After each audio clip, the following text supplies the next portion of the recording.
আমাদের কপাল খারাপ, জিয়াউর রহমানের পরে আমরা কোনো ভিশনারি স্টেটসম্যান পাই নাই যে দেশটাকে আসলে ওই অর্থে ভিশনারি চিন্তা করবে। আমি কম কৃষি জমিতে কিভাবে আমার উৎপাদন বাড়াইতে পারি, আবার কিছু কিছু জায়গায় আমি এমন কিছু ফার্ম তৈরি করতে পারি, এই যে একটা ভিশনারি জায়গা। মাওলানা ভাসানী যখন চীনে গেছেন তখন দেখে যে বিরাট বিরাট রাস্তা, মানে গাড়ি ঘোড়া অর্ধেকও চলে না, রাস্তা অকিউপেট করে না, পুরো রাস্তা পড়ে আছে।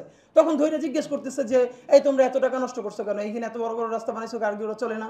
তখন বলছে মাওলানা, রেড মাওলানা বলতো তো তারে যে তুমি যদি বাইচে থাকো 50 বছর পর এখানে আইসো, দেখবে এই রাস্তায় হয় না, এর চেয়ে অনেক বড় রাস্তা লাগবে। ইতিহাস বলে ওখানে এখন 2-3 তলা ফ্লাইওভার, মিনিমাম এতটুকুন ভিশনারি চিন্তা তাদের ছিল। এই আমরা একাডেমি এবং বাংলাদেশের একটা বাস্তবতা হইলো, আপনি সোজা কথারও কোনো না কোনোভাবে একটু অ্যাবস্ট্রাক্ট কইরা তুলতে না পারলে আপনি একাডেমিক হইতে পারবেন না। মানে একটা সোজা কথা। রবীন্দ্রনাথের এই কথাটা আমার কাছে আসলে জীবনের সব থেকে, আমি এটার ফিলোসফি হিসেবে নিয়েছি যে সহজ করে বলতে আমায় কহ যে সহজ কথা যায় না বলা সহজে। আপনি যে কোনো মানুষটা পরীক্ষা করে দেখবেন, একবার বলার পর বলবেন আর একটু সহজ করে কত, দেখবেন সেকেন্ডবার যা বলছে তা আগের চেয়েও কমপ্লেক্স করে বলছে। তো এইটি হলো আমাদের জাতিগত, এবং এই যে কমপ্লেক্স করে তুললো এইটার আবার আমরা একটা বিশাল এলিট ভাব মনে করি। দেখছো অনেক জ্ঞানী, কেন? কারণ তার সব কথা তো বোঝা যায় না।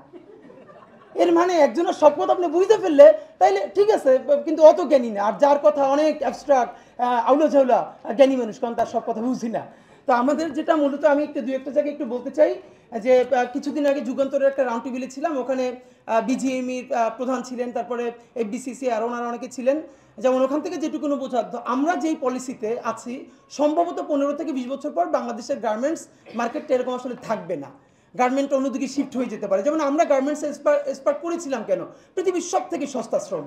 তো এখন আমরা মিলে আবার যেটা করছি যে ন্যূনতম মানুষের যেন ডিগনিটি বাড়ে, একটু পয়সা বাড়ে। তো পয়সা বাড়লে কি হবে, যারা ইন্ডাস্ট্রি চালায় তাদের তো লেবার কস্ট বেড়ে যাবে, তো লেবার কস্ট বেড়ে গেলে তো প্রোডাক্টের দাম বেড়ে যাবে, তখন তো তারা আফ্রিকা চলে যাবে, তখন তো তারা বাংলাদেশে আসবে না, অন্যান্য দেশে যাবে। তো একমাত্র আরএমজির উপরে ডিপেন্ড না করে বরং 15-20 বছর পরে আমরা আরও কতগুলো খাত তৈরি করতে পারলাম। এই কথা বলার পরে আরেকটা মুশকিল হলো, আমরা হেভি ইন্ডাস্ট্রি নিয়ে যেই কথা বলি, যে হেভি ইন্ডাস্ট্রি করতে গিয়ে আমরা প্রচুর কৃষি জমি নষ্ট করবার চিন্তা করতেছি। যে আমরা এইখানে ধান হয় 1 কোটি টাকার, এই জমিতে আমি যদি একটা ইন্ডাস্ট্রি করতে পারি তাহলে 10 কোটি টাকা হবে, তাহলে আমি এইটা করবো, ফাইন। এখন এবং প্রমাণ দেওয়া হয় আমেরিকার, প্রমাণ দেওয়া হয় চীনের, কিন্তু মুশকিল হলো বাংলাদেশ সব আধা খাসরা প্রমাণ দেওয়া হয়, সব দেওয়া হয় না। আপনি চীনে বা আমেরিকার যে শিল্পের উন্নতি, এইটার সাথে আপনি এখনই গুগল করেন পৃথিবীর সব থেকে বেশি ধান হয় কোথায়, গম হয় কোথায়, এইরকম যত কৃষি পণ্য হয় কোথায়, এর প্রত্যেকটার প্রথম 5টার মধ্যে আপনি আমেরিকার চীনরে পাবেন। আপনি দেখেন প্রত্যেকটা, মানে যা আমরা খেয়ে পাচ্ছি এগুলো প্রত্যেকটা দেখবেন প্রথম 1 থেকে 10-এর মধ্যে চীন আছে, অথবা ইউএস আছে, রাশিয়া আছে।